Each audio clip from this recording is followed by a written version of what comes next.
I'm impressed. You are selected. నీకు 6 నెలలు training period. ఈ ట్రైనింగ్ పీరియడ్లో నీకు స్టైఫండ్ వస్తుంది. మొత్తం సంవత్సరానికి నీ ప్యాకేజీ 4 lakhs. 4 lakhs? అంత తక్కువ ప్యాకేజ్కి నేను చేయలేను సార్. నాకు చాలా వెబ్సైట్స్లో వేరే వేరే జాబ్ ఆఫర్స్ ఉన్నాయి. అన్నిట్లో 10 lakhs కంటే ఎక్కువ ప్యాకేజ్. మీది పెద్ద కంపెనీ కదా అని మీ దగ్గర ట్రై చేద్దామని వచ్చాను అంతే. చూడు, నీకు జాబ్ రాగానే రెజ్యూమ్ అప్లోడ్ చేయమని కాల్ వచ్చిందా? Yes sir. Follow me.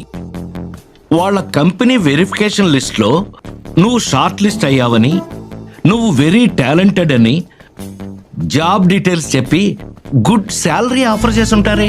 Yes sir.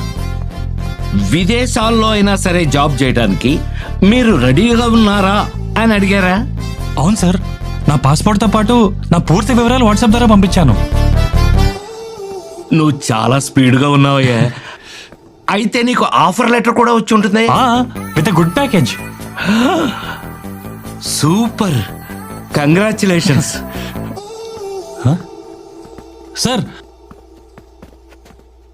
1 minute please.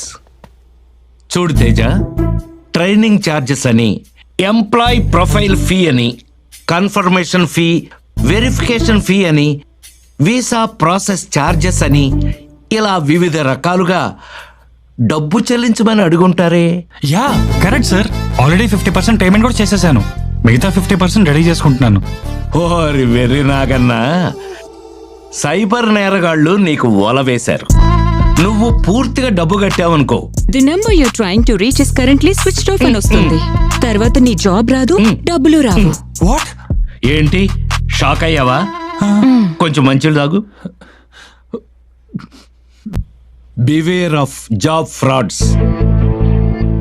దేశవ్యాప్తంగా నిరుద్యోగులను దోచుకు తినే దొంగలు ఎక్కువయ్యారు.